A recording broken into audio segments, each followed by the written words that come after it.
Hello, everybody, and welcome to episode number 3 of Daffy's Roundtable. Today's guest is one of the most badass people I follow on Instagram. He spends his days working with gators, caimans, and a whole list of other crazy animals. I'm super excited for this one. Everyone, please help me welcome Chuckey from Madbioreptiles. All right, we're in here. Thanks for having me, bro. Finally, thank you for coming on, man. Yeah, this has been a long time coming. I know, but we did it. We're here now, and we're gonna get this going. Yep. Can you just let everybody know before we get into the questions? I have a lot of questions for you, but before we get into them, how do you get started keeping reptiles? Where does your love for animals come from? I don't know. Good answer. Next. Yeah. I guess like growing up, for some reason, I was always in the backyard catching ants and snakes and iguanas. I was born and grew up in Puerto Rico, so There's not as many reptiles as over here, but there's a couple of different things that I got to catch, tarantulas included. I don't have any memory of where it started. I think like growing up with like certain traumas and certain like things you go through as a kid, like bullying and stuff like that, like you end up like finding something to release that stress. Yep, to distract you. So I think animals and nature and catching and learning and all those things was pulling me away from all the bad things happening in life.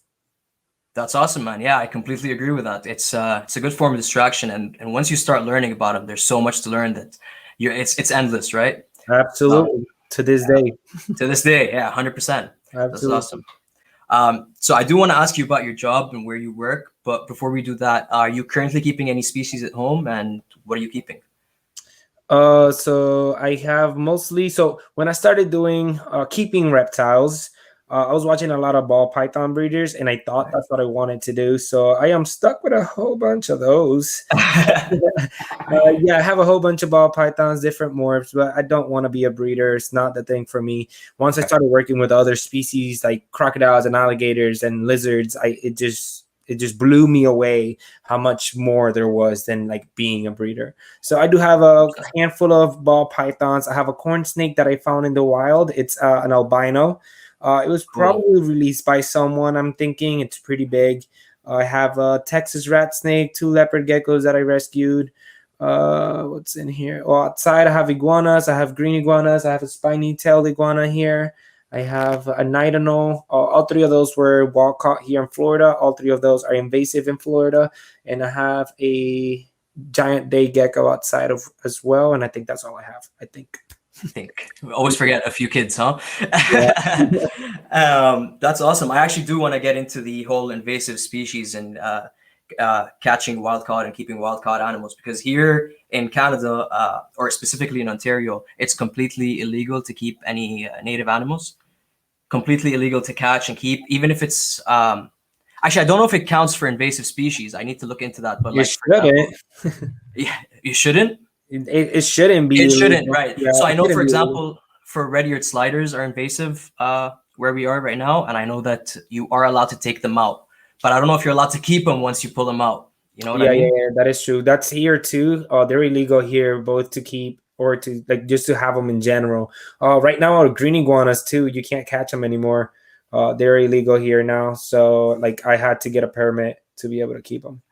Okay, awesome. And then, so what are they doing now that they're still invasive? There's still a lot of them, and people can't take them and keep them. Do they have a solution or a plan in place? I mean, the solution. I mean, it depends who you ask, right? Okay, of course, always. Yeah, it depends who you ask. The solution is pretty much there's a couple restaurants killing them down and making food out of them, which is a way to get rid of them. For the green iguanas, at least, there's nothing for the spiny tails yet. The Burmese pythons, super hard to catch.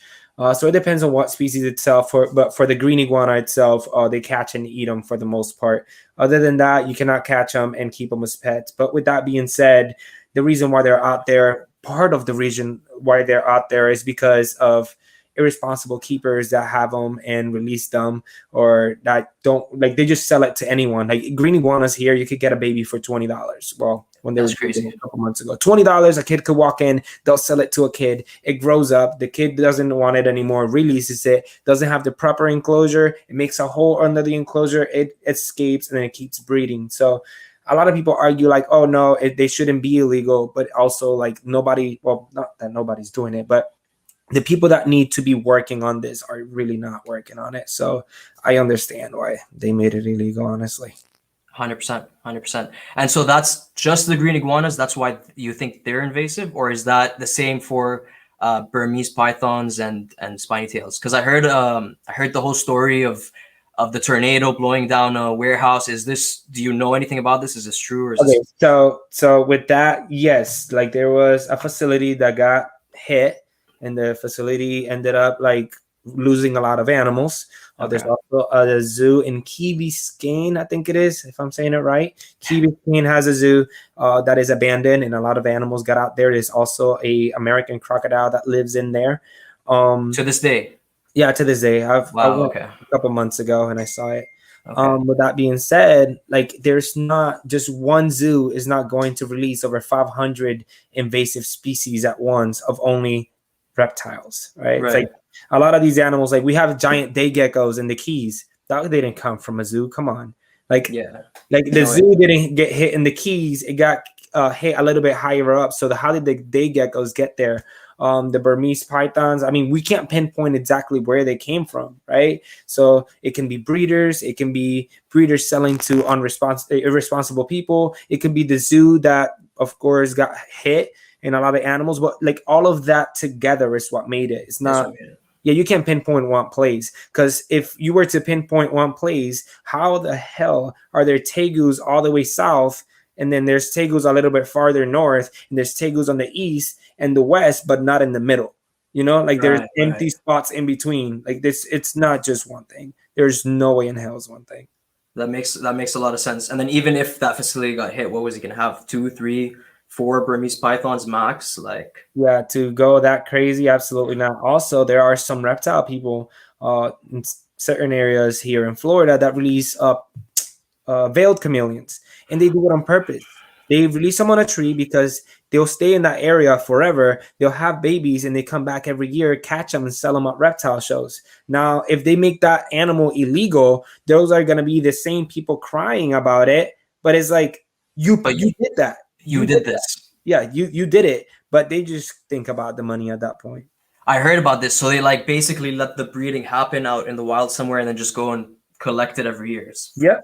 Absolutely. I know people that find the places and they hit them. Of course, they start getting the chameleons out, as many as they can.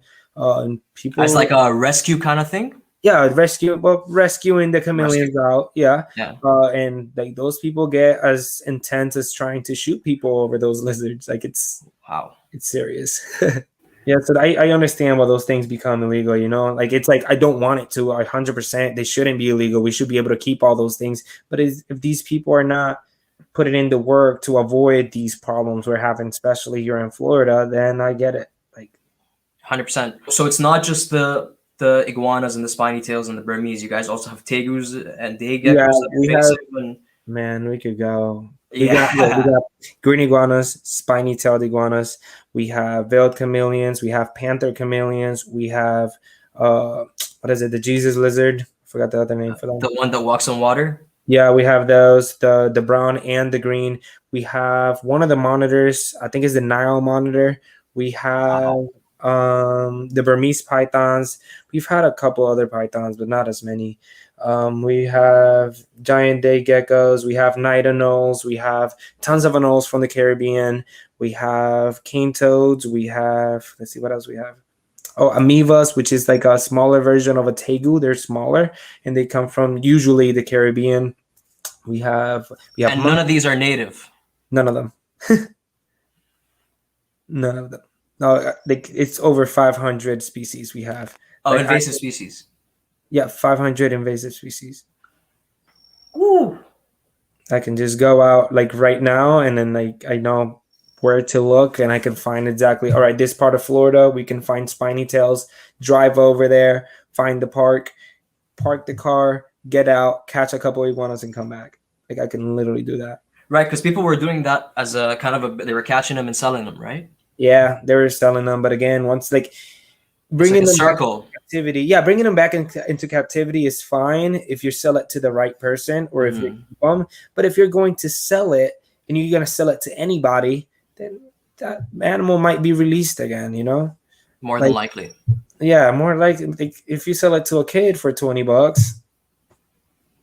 Like honestly, it sounds messed up, but I'd rather the animal die than get released again because it messes up with the law and like. I agree with that. It's the one animal's life versus the whole environment and the ecosystem of the area. No, I agree with that. One of the arguments they had was because the tegu was on this last time's ban, and the U.S. argument is these are guys like people make money out of them. There's breeders that make money out of them, and they need to provide for their families. But the tegu is eating the American crocodile's eggs, which are threatened. They're a threatened species. So it's like if you really love animals and reptiles, you would also understand we need that crocodile in here. Like that more than you need to keep your pet tegu. Absolutely, that animal's gonna go extinct in Florida, and like that's not fair. Like that's an animal we have here, and we should be proud of, and we should be protecting. But they care more about the keeping and the money that they forget about those species that need the help. 100%. That was the American crocodile, huh? And it was the American crocodile they're eating the eggs for. Yep, they would. I mean, not specifically, but those are the endangered ones that everyone's worried about. Like a lot of people's argument is that the tegu is not like just eating that, or they're like just pinpointing those things out. But just one tegu eating out of one nest is enough. Like that's enough to mess up an environment because a mom could have many, many babies, and of course, less than 15% survive for the most part, and then a tegu is gonna eat them on top of that. It's not fair. It's not fair at all. So are there any conservation strategies in place? Are you guys removing eggs and hatching them in captivity and then releasing babies, or for crocodiles? For the American crocodiles, yeah. Is there any projects going on? So for me, since I'm in Central Florida, we don't have any in this area. They're only in South Florida. So there are some places in South Florida that breed them and release them.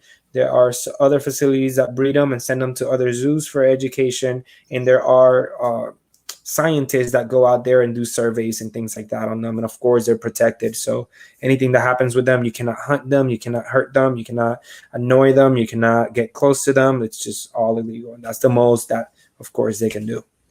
So to get into your job then, since we're talking about crocodiles and gators and everything, are you allowed to disclose first of all the name of the park you work at? Or I'm okay with that. All right, so can you let us know where you work, what you do, and besides gators and caimans, what other animals you guys have? You don't have to list them all, obviously, but is it a good mix, mammals and everything, or is it mostly just focused on like reptiles or gators? So I work for Wild Florida here in Central Florida. I work with mostly, I'm part of the Croc Squad. So I work with alligators, crocodiles, caiman, snakes, lizards, some mammals, but there's another team that works with the mammals and everything else like that. But we do have panthers, lemurs, marmoset monkeys. We have anteaters. We have, what else is in there? That's awesome. So it's a full park. It's not just a reptile park then. Yeah, it's a full park. We also have a safari, so people drive their own cars and see giraffes, zebras, bison, and things like that. What else is in there? That is also growing. It's having tons of more land and tons of more animals. But for me, for the most part, it's the reptiles and most importantly, the crocodilians. And then, so how do the majority of these species end up in this facility? Is it mostly, are you like the gators or those animals, are you mostly rescuing nuisance gators, or are they coming in as rescues from like other zoos? Or every single one has a different story. So we do have some that are nuisance alligators, which makes the majority of our alligators. So alligators that become threat to people, pets, or livestock. They are supposed to be put down by trappers, but as Wild Florida was opening, they wanted some alligators, so they brought some alligators in.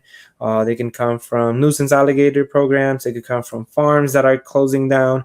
They can come from people that have pet alligators illegally, people that have them but their licenses expire, people that get caught and FWC just brings them in. It really depends on the individual animal on how we get the alligators themselves. Now, crocodiles, on the other hand, is usually through zoos because most crocodiles come from different parts of the country. So, of course, we're not going to have nuisance Cuban crocodiles, but they do come from different facilities, and then we use them for education. That's awesome. And then you mostly work with the caimans, I feel, or you have a preference or a love for the caimans, I feel. And I could touch her teeth and everything, and she'd be completely fine. So that's why I made like my merch with her and like all those things. Okay. But I do work mostly with alligators. Is the most I work with. It's alligators. Very cool. Right after caiman, and then thirdly will be crocodiles. Now I've only been working at this place for about 2 to 3 months, so I am not cleared on everything yet. So I haven't been in with all the crocodiles on my own or doing any training with the crocodiles. That's a whole different animal compared to an alligator. So still takes a long time. So it kind of works as it like in tiers. You go in, you start working with one animal, you get the experience, and then you move up a little bit. And kind of, yeah. I mean, you just got to show like your experience. You got to be honest about your experience. You got to show what you're capable of, show them you're capable of it, and then your doors start opening depending on how you go from there. So like, even if you have crocodile experience, they're not going to put you in with a Siamese crocodile or the Cuban crocodiles off the bat because they have to see how you work first. So it's all different. They all react differently. They all have different behaviors, different personalities. Absolutely, man. Absolutely. Okay. And do you find different personalities between individuals of the same species? So like, absolutely. Yeah. Absolutely. Okay. Especially the gators. There's some that are very good at training. There are some that just are too shy to come over to train. There are some that are just too motivated for food that it's really hard to get them to train. So every single one is different in that aspect. You can also see who's more dominant than who. You can see like just different personalities, how they react when I go inside versus when somebody else goes inside. You can see all that. Very cool. Oh yeah, they recognize different humans too. Absolutely, like absolutely. And is that sight or the smell? Like, how do they? Mostly sight. They're sight. Visual animals. So, like, let's say you and me are working with an alligator, but you're the one that feeds it. Every time you go inside, he's gonna follow you, not me, because he knows you're the one with the food, right? So once he sees you, he'll automatically know, like, oh, this is the guy with the food. The other guy does the other stuff. Okay, cool. So they recognize like faces and everything. That's incredible. Yeah, I had no idea. And is that all like gators, crocodiles, caimans? Yep, 100%. Every single one of them is intelligent enough to do that. But training-wise, there are some easier than others. Caiman being the hardest. Caimans are the hardest. Yeah, so caiman, well, depends what caiman, of course. We have about, I think it's 8 caiman species in the world, if I'm not mistaken. Cool. So if it's the 2 dwarfs, those guys are so tiny that they, even full grown, they're not an apex predator. They have predators that eat them. So when they're full grown, they're still very shy and feel like anything is going to eat them. So working with those guys is really hard because they're always going to be hiding. An alligator, once it's full grown, is an apex predator. Nothing really eats it. So they're confident and they swim around not caring about you being around. A caiman will always be hiding, and then the crocodiles depends on the species as well. That makes a lot of sense. That's awesome. And then those dwarf caimans, how big do they get? Are those the ones that get to 5 feet, or is that like the full-size caiman? Yeah, they could go like 5, 6 feet, sometimes 7 for the males. That's rare though. Depends on which one. There's 2. I think the pulp is the smallest, if I'm not mistaken. They say around 5 to, well, yeah, 5 feet will be average. Okay, cool. And then the spectacled caiman, how big will that get? They get, sometimes they could get up to 9 feet. So almost like a smaller sized alligator. Yeah, like a female alligator, but thinner, and mostly like that's like a 9-footer is pretty big. Okay, cool. Yeah, like that's the rare one that you're not gonna see every day. Yeah, that would be Very, very rare, especially here. Like if an invasive here in Florida, we have those two actually. Okay. Invasive speckled caimans? Yeah, we have them. Wow, okay. So you really can't go in the water anywhere in Florida. I do it all the time. What do you Oh mean? yeah. Oh yeah. Okay. Yeah. Okay. So how do you, is there areas that you know they're not around, or is there specific, like, you just keep an eye out for them? Just keep an eye. Like you just Okay. gotta assume they're everywhere. Honestly, Okay. you can't say, "Oh, this lake doesn't have them," because one could have just walked in the Walk day in. before. So I just assume they're everywhere and just move with caution. I honestly don't like water that much, so I Okay. don't get in it much. But whenever I do, like I'm cautious. I've seen a couple. They usually just swim away. They usually avoid you unless you're like open target, or how does it work? So alligators, so humans are the only predator to alligators. If you think about it, before the Europeans came, the natives were here and they were munching Hunting down them. alligators. Yep. So alligators naturally are terrified of humans. But if we start feeding alligators, let's say, for example, I feed an alligator hot dogs, he doesn't understand that I have a fridge full of hot dogs. He sees hot dogs coming out of my hands. He probably thinks those are my fingers, right? So So, I'm throwing hot dogs. He thinks those are my fingers. I stop being a human being to him. I become a hot dog to him. So at that point, I might be fine. I leave. Another person comes by, gets in the water. He sees a swimming hot dog, gives him a good bite. By the time he notices that wasn't food, it's too it's late. too late. Yep. So I've heard that we don't taste that good and they don't prefer us as a meal. Is this true? It's not, I don't think it's really about the taste. It's more about the shape of our body and how big we are. Alligators like Okay. smaller meals like fish, snails, and turtles. They love turtles, but the shape of our body is not, it's not good. They'll have to rip us into pieces and all that. They don't want to do that. They're very lazy animals, Okay. especially when it comes to eating. They like everything easy. That's why like working with alligators is different than working with crocodiles. Alligators are so chill. They're very still. They're ambush predators, so they stay still. A fish passes by, boom, grabs it. That's how they work. They don't like to like spend so much energy on the food itself. Now crocodiles are the opposite. They Okay. are in for fun. They're out there running outside of water.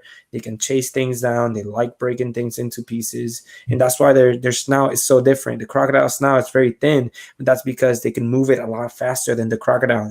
No, the alligator. The alligator snout is round and very wide. It's too heavy for him to be moving around without wasting so much energy. One of the questions I had written down was, what is like a quick pointer of telling the difference between gators and crocodiles? So I guess you just answered that as well. Yeah, So the crocodiles are the ones with the um, it's like a slender. narrower. Okay. So it's like a slender snout. Depends which one too. There's some that are like super thin. There's some that are just like a V shaped. So they usually have a V shaped or a slender snout than alligators. Alligators snouts is very very round because of the fact they like to eat turtles and things like that. So that snout that is round is perfect for grabbing the turtle and just breaking it and crushing it. Where a It crocodile must snout, be. since it's so slender, it grabs the turtle. The turtle's shell is going to overlap the mouth of the crocodile itself. So it's not that good. So what do crocodiles eat then? What are their bigger meals? Bigger meals. Yep. They like bigger meals. Like, let's say deer comes in, drinks water, any type of cattle or anything like that. They like to eat those. They can eat fish and things like that too, but they are in for the fun. They're in for the Okay. fun. We do have like, I want to see, well, Cubans, there was an animal in the Caribbean called the ground sloth, and Cuban crocodiles were eating those big old things. So Cuban crocodiles to this day, even though ground sloths are extinct, they can gallop on land like a dog. Like they can literally run like a dog. The crocodiles. The Cuban crocodile Okay. specifically is really good at it. There are some others that can, but the Cuban is very, very good at it. And they're smaller and faster. So those guys love the chase. Alligators, once you're outside of water, they're too heavy. They don't like to run. So you mentioned before that gators prefer like small meals. Yep. So do they eat like the small meals every day, or is it like a chicken a week, or They what's could their metabolism like? they could eat 6 to 12 times in an entire year and be completely fine. Small meals. 6 to 12 times. Yep. Most of the times when scientists catch an alligator and they check for the stomach, it's usually empty. Huh.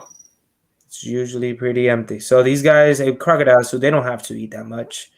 They just eat a large enough meal. Let's say it catches a catfish. Oh, he's good for a long time. Wow.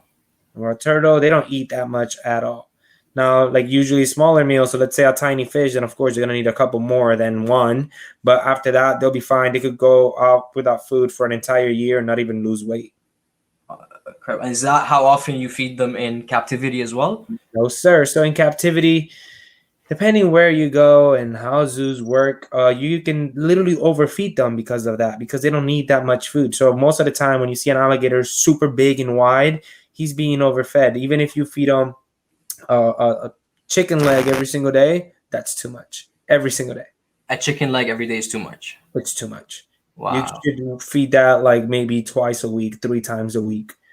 But of course, in captivity for shows and entertainment, and of course, like uh some of them come already obese and they can't go back down from that. And if you try, they're going to die. So you need to just slowly bring them down for that. And like it really depends where you are and all that. But they don't eat that much.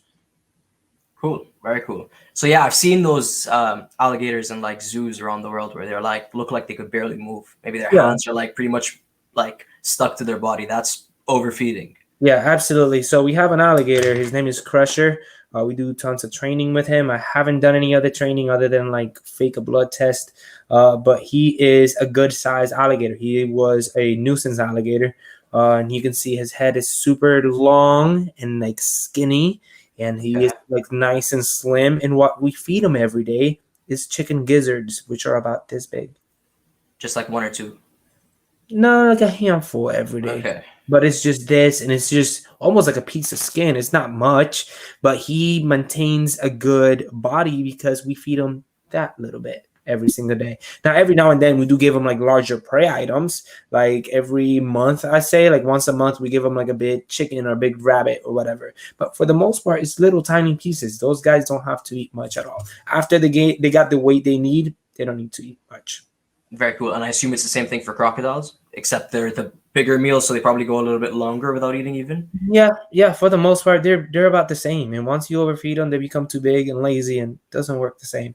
Also, if you look at Savvy posted this probably like last year. Her and her boyfriend posted the skull of a wild alligator next to a captive bred alligator. And it's crazy the difference. It looks like two different animals because the captive alligator usually has a very broad head, super fat head, and you can tell like everything's different. Wild alligators is a lot more slender of a snout, like of course still round, but it's skinnier of a snout. It goes forward, it's not as heavy, and for the most part, zoos end up overfeeding them. And of course, that also comes to guests because guests get sometimes in some zoos to buy food and feed the alligators. And of course, the companies make money out of that. But very cool. Okay, that's actually a great segue to my next set of questions. You mentioned before, I want to talk about the whole training and the gator training and the caiman training. You mentioned a few seconds ago a fake blood test. Yes. So let's say a vet has to come inside, right? And get some blood samples out of the alligator for whatever reasons. They want to check iron in the blood or whatever the heck he needs to check, right? So we have trained Crusher to come to the trainer's name. Wherever he points out, he's going to call his name, point his finger. The alligator comes to that area. He tells him up. He opens his mouth pretty wide, and he tells him to hold.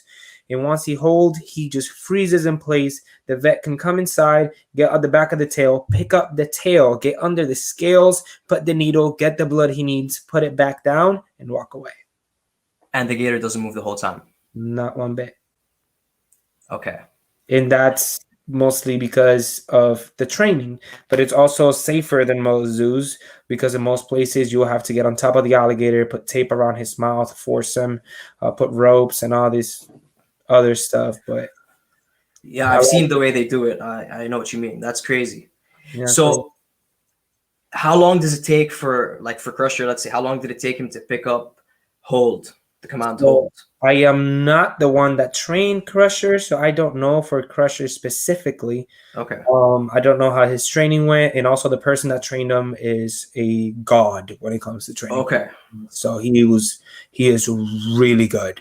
Uh, but when I tried to mimic similar things when I was working at the other park, I went to Florida and I watched them and I asked other trainers and I wanted to learn myself. It literally took me like 2 months to get the alligator to come up to me and open his mouth. I was never super good with the hold command because the alligator I was working with, he would hold for the most part, but every now and then he would jump. I couldn't get him to stop doing that, but it took like 2 months to get him to come and open his mouth at least. That's very interesting. And then there was probably that gator you were working with probably had other keepers working with it and doing other things. So if you were maybe the only one working with it, might have been a little bit faster, you think? I was I was the only one working with him actually. Oh, okay. So the place where I was a team lead, so I got to make most of the decisions, and everybody else just let me run with it. I wish I could have taught them more. Now that I have learned so much, I wish I would have taught those people more on the training because those people were really good and they could have done great with some of the training. That's awesome. Okay.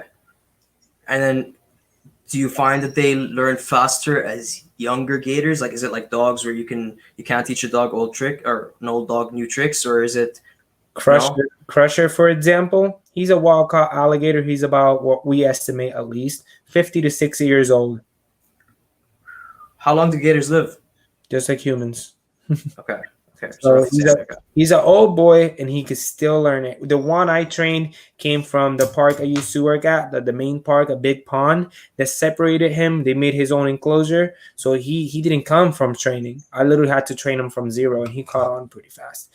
Young ones too, like they catch on to it fast. They're animals of habit. So for example, let's say a gator's on a pond or the swamp and they see a deer that comes to drink water at 7 a.m. every single morning. The alligator's gonna watch that every single morning. That deer comes to the same spot. He learns it. He goes to that spot. He comes to drink water. Boom, he got some meal. So these animals, if you do things over and over again, they just memorize it. And they end up saying like, all right, after he says my name, I go there. He gives me food. He says up, I bring my head up. He gives me food. Then after that, I stay very still as he puts his hand in front of me. He gives me food. So he understands that after every command or cue, he gets food after that. So it's all about the food mostly. It's very interesting. And then so because of the food and their inability to eat so much, do you train them with really small pieces or do you not train them every day? Or so for Crusher, we train them every day, but we train them with what I told you. the little gizzards. Yep, chicken gizzards is what we give them instead. And every now and then we give them like a large prey item, so that he can digest bone and like all the calcium and blood that comes on with that. And does that big prey just come as here, Crusher, take, or does he have to do a bunch of commands first? Either way, it depends where he's at, how he feels. You can tell, like, if he's outside of water, he's not gonna do any training. So we just tell him up just so he can open his mouth, give it to him, and he's completely fine. Sometimes if he comes with energy, then we know he wants to do some of the training, and sometimes he even wants to jump. So we get him to jump for it and things like that. It depends how he's acting. If he just seems like he's just chilling, then we just go in there and give it to him. If he has energy to him, then we're like, all right, he wants to like spend some of that energy. Okay, and like jump, you say like jump out of the water and grab it. Yep. Like the old Steve Irwin shows. Yep. Oh, that's very cool. Okay, and then so you said like if he's sitting on land, you kind of just give it to him. So is it when they're on land, they're a little more lazy, they're maybe sunbathing, they don't want to do stuff? Yeah, for alligators, when they're on land, they're basking. They don't care about food for the most part. They don't really care. All they care about is warming up in the sun. Now, sometimes they might eat, but alligators are so heavy, they can't move that good on land. They're really, really heavy. Their heads are broad, so it's too heavy for him to pick all his weight up and walk. Whenever you see an alligator or even a crocodile sometimes walking, they have such short legs. You can see them like almost like wonky side to side. They don't like to spend time like that, other than like the decent medium-sized crocodiles, which gallop, of course. But most of them just like to eat on water. They're not the best in land. And then so are training and tricks the only form of enrichment that you can kind of give these animals? Because I can't imagine them like playing with a toy or Yeah, no. yeah. So I mean, reptiles are primitive animals, and they don't have the capacity of like play. The reason for play is to learn to hunt, is to learn new things from the parents and sometimes even siblings. But whenever a reptile is born, it knows what to do. They're born with the 100%. You get a little gecko, it's born, put a cricket in front of him, he's getting it. He knows how, he knows where. A chameleon will change colors automatically, right? Like they 100%. don't get, that's all instinct. So mammals, they need to be taught because they're a more intelligent animal for the most part, because I don't have any other word than that, because they're all intelligent to me. But with them, they don't, you can't put a ball and they're not going to play with it. They might try to bite it, but are they really having fun? Probably not. No, they're trying to get food out of it. Yeah, he's trying to eat it. So it's not really fun. It's almost like it'll be irritating for him to play with a ball and then like no food comes out of it or it tastes bad. He'd be like, whatever. What we did is we're doing Gator Week at my job, and we just started testing different things. So we have a line that goes over a pond, and we would put random food items in there. We put steak, we put chicken, we put a duck, we put bread, we put bananas and like different things to see how they would react. And of course they jump for most of the things, especially the bread. The coloration of it probably resembles like a deer or something, so they went crazy. But once they bite onto it, some of them swallowed it and a lot of them just spit it out. That's the most enrichment we can do, is getting them to jump, getting them to come to you, getting them to swim fast. For the crocodiles, getting them to run a little bit. It's all exercise, but they're not really the playing type of animal. For sure. That's very interesting. So you said, actually, one of the questions I had written down was, can you get them to eat things? So I've seen videos of, I'm not sure if it was alligators or crocodiles eating a watermelon. So did they take the bananas? Will they eat stuff other than meat? Or so in the wild, there are records of them eating rocks and sometimes fruits. The rocks is because their stomach can digest the rock, and then it has tons of minerals that help clean it out. Like birds. The fruit doesn't, like, it's just a meal here and there, sometimes an orange. Maybe the acidity of it helps the stomach as well. Let's say apples and things like that, but it doesn't benefit them. It doesn't affect them, but it doesn't benefit them either. Like they don't care for it for the most part. They can swallow it, nothing's gonna happen, but they don't really care. They're carnivores at heart.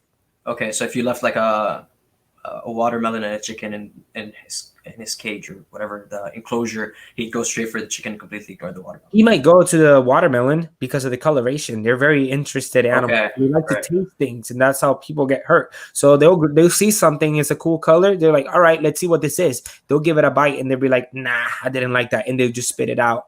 Then they bite the chicken, and they're like, all right, this tastes better, and then they'll swallow that. So a lot of times when you see those videos, you see them chomping on it, but a lot of times you don't see them swallowing it. Right. They're just tasting it, trying to figure out what it is. Is this food? Is it not? And then if it's decent, like watermelon probably tastes like water to them. So they're like, all right, I'll take this. And they just swallow it. But it's not part of the main diet. And most zoos that do it just do it for enrichment, for fun, just to do experiments and things like that. But it's not part of the main deal. Okay. Yeah, the video, you're right. The video I did see was just like a watermelon that goes. They just clamp onto it just to break it. Just broke into 1,000 pieces. It was really cool to watch, actually. All right. So do you guys breed any crocodiles, gators, caimans, or anything get to Wild Florida? Absolutely. So we try to keep the alligators at a minimum. Of course, we have over 4 million of those guys here in Florida alone. We don't need any more. Right? Wow. Okay. So we do breed them like to a small percentage of them. We focus on the crocodiles mostly because we have some endangered species that need help. We have the Orinoco crocodiles. Hopefully they have babies. We do have albino alligators that laid eggs.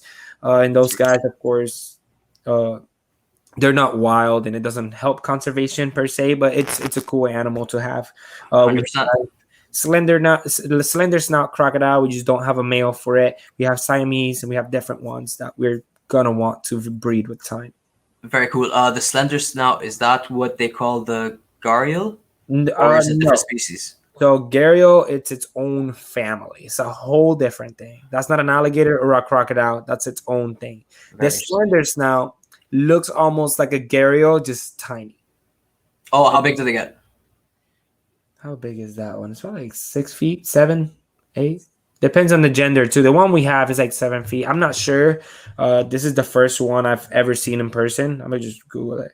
This is the first time I've ever Yeah. seen in person. Here, I can actually Google it. What slender snout crocodile? Yep. West African slender snouted crocodile? Yes, whichever. There's the one species got divided into two. Is what happened there. Oh, okay, cool. Yeah, we get that every single year. There's a new crocodile. Really? Yeah, every single year there's about one or a couple. Right now we have the New Guinea crocodile. Yep, that's a slendy. The one bottom right. This one? Yep, that looks exactly like ours. So ours is black like that. Very cool. Yeah, this is slender-snouted.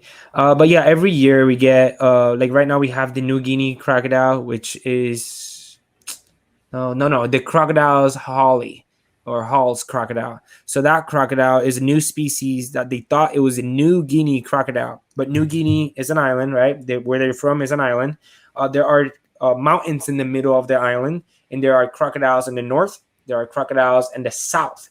They look very, very similar, but they have different behavior, different calls, different nesting, different breeding season. Like everything is different about those guys. So they separated the north from the south. We have the Nile, got separated into the Nile and the Sucus, and they were living together, and we all had them in captivity. We just didn't know they were two different species.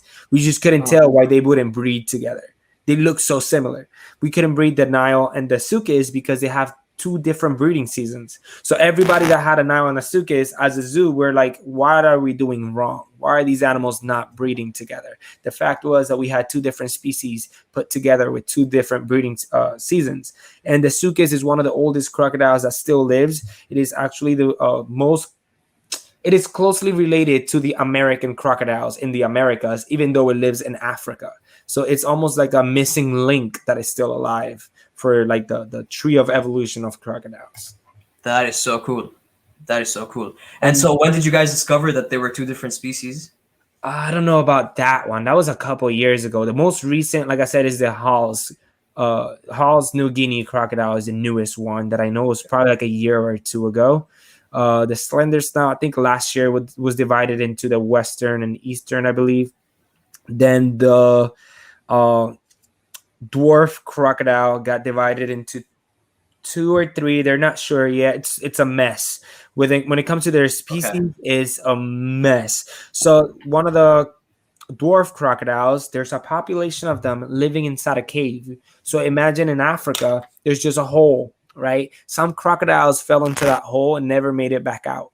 So those crocodiles are just breeding in there, but it happened so long ago that their genetic material doesn't match the ones from outside the cave. And also their waters are full of bat poop or bat guano. So the water is turning them red or orange. What? So, yeah. They're turning to an orangish, reddish coloration. So I don't know if they have made it a new species or if they're going to, or if it's just in the process of becoming its own species. Wow. And I'm sure that it's always dark down there, so they probably have adapted better vision in the dark and all that. What is do you know the name of that? Africa, yeah. So put orange African dwarf crocodile. That's so interesting. Yeah, they're just lighter. They have the red on the ear area. So like this guy. So that one is just mud. Go up. The one with the tape on is the actual one. Yep, that one right there. Oh, you can see the color in the face. Yep, and it depends which individual too. Some are a lot more red than others. Okay. And then the one to the right is a regular one. This one right here. Okay. Yeah, the one to the left is the newer one, and then the one to the right is the regular coloration for them. But this supposedly they were considered the same species before. Yes, and it happens all the time. They get divided all the time. Very cool. Very cool. I had no idea about those. There's a lot. There's a lot of cool crocs that you probably don't even know about. Oh, I'm sure. I'm sure that's, yeah.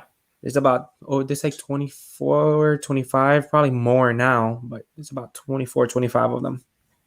Okay. Chucky, thank you very much for coming on, man. No problemo. Thank I you for having appreciate me. it. No problem. Can you please let everybody know where they can find you? Mostly on Instagram and YouTube as Mad Bio Reptiles. I will leave those links in the description. Cool beans. Chucky, I will be with you in like 2 seconds. Okay.